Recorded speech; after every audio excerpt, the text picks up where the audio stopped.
So next on top then you can feature anything you want. So I'm going to do some little flowers just to kind of give it a vintage look. You could do long feathers, you could do butterflies. I put a few pieces on the table of all the different things you could actually use. Also, I'm going to use a quill, which is something like this. They're also available here. Now, I don't have a curling tongs here with me today, but what you could do if you wrap it around the curling tongs is you can swirl it into any kind of shape that you want it to be. And once it's heated, it'll hold the shape and it won't bounce back out afterwards. And also, if you find it really hard to match your colour, painting them with nail varnish is absolutely brilliant to get the exact colour of what you want it to be. So you could actually two-tone it. You could do one colour to one side and another to the other. Spray as well is also brilliant. Any of the spray paints that are available as well up on the craft floor. So I'm going to leave it long today, but as I said, you could curl it with the curling tongs if you had it. Actually, I might give it a little pinch. You see some of them, they have a little swirl like this as well on them, and sit it onto the piece. So when you're working with something like this, it's great if you use a pliers, just because trying to get the needle through it. Bringing your needle around it isn't going to secure it enough, because what could happen on the day is it could slip down and slip upwards. So it's great if you can actually just put one stitch straight through the centre of the spine. So you can get also different types of pliers. There's lovely little kits as well upstairs. The red one is great, has all the different sizes, and you can just secure it exactly how you want it to. So I still have my needle and thread attached through the base. You would probably want at that stage to cut your needle off and just secure your thread to make sure you're restarting with a new thread. You don't want everything to be attached to the one thread, because if anything did come loose, everything's going to come off together. So the more times you tie off your thread and start anew, the better your piece is going to be and the more secure it'll be. So I'm just going to decide on the position that I want this to be. So you can cut your length afterwards, as long as sometimes it doesn't come out over the ear. Any size is fine to go with. So I'm just going to bring my needle and thread around this and secure the shape in.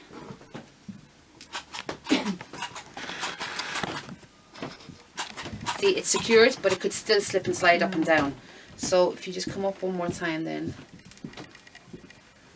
point it to the centre of, without getting caught in the band, to the centre of your quill, and then you bring your pliers then down just to bring it through.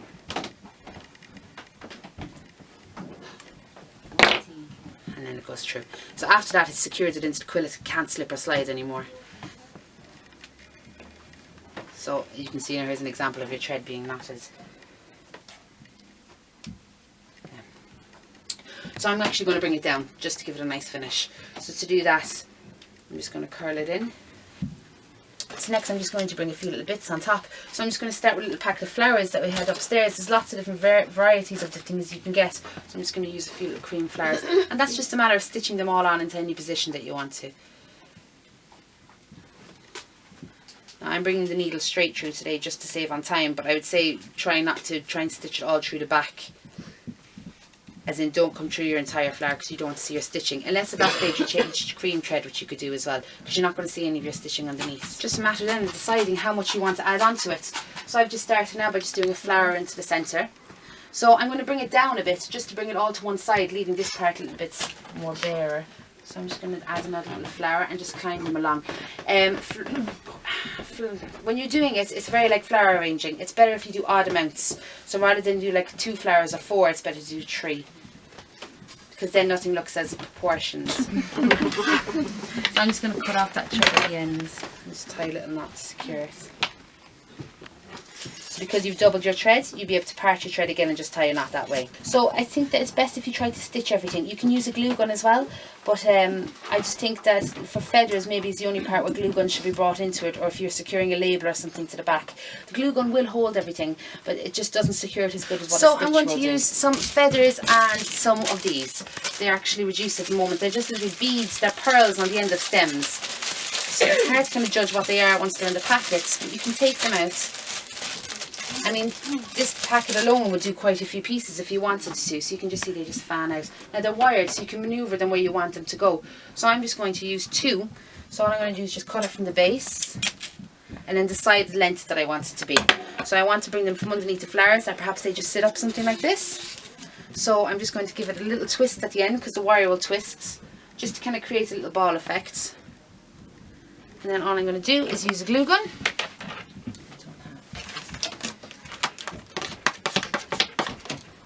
And just pop a little bit of glue. Now the glue is really hot, so just to be careful with it.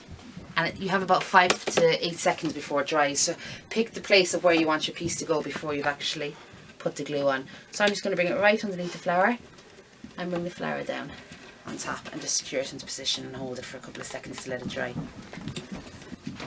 So you can see now I've just brought a few of them into the centre of it. It's very, very simple, and you can create really nice effects with it. So we'll go all out now today, and we'll put a few feathers in as well, just to show you how the feathers would be done. Now, if you're using individual feathers, then it's very, very hard to stitch them in. So if you don't have a glue gun and you want to use feathers, I'd say use 2 or 3 together. So you can see it comes on a ribbon like this. Yeah, exactly. So the colour scheme worked. I mean, you've quite a few feathers there. You probably most likely would not use that amount of feathers. You probably only need maybe 4 or 5 off each, but you can buy them individually as well upstairs. They come in like packs of 5. So I'm just going to take 2 or 3 off the ends. Now, try and take them out of the ribbon. Don't you see a lot of times people will cut the ribbon, which I'll show you now. They'll cut the ribbon and then they'll get a bit of glue, stick the glue onto the ribbon and stick the piece into it. And what will happen is the feathers will come away from the ribbon will be left behind with the glue, and the feathers are gone. So it's better if you just take all your feathers out and be prepared to be covered in fluff. So what you're going to do is, I'm just going to individually cut the feathers. So you're just going to give them a little snip, but try and cut it at an angle, just because when you're gluing it, it'll just stick in better and you have a point on it, so you can really get it in. Now, as you can see, the point in that feather is really, really small, so trying to get a needle and thread through that would be really difficult. What will happen is the end of the feather will split, and it'll just keep on coming out over and over again. So if you did want to stitch, put about 3 feathers together. Actually, I'll show you that as well. Just try and bring your needle in through the ends. Now it's obviously going to slip straight through, so just catch it with your thumb, and at that point wrap your thread around, so you're creating your own little base. Keep wrapping it around and around and around, and then bring your needle and thread through what you've wrapped it around. So then you've created then your own little end for it, and at that point you could then stitch that in if you wanted to. I'm just going to glue it in though today because it's easier.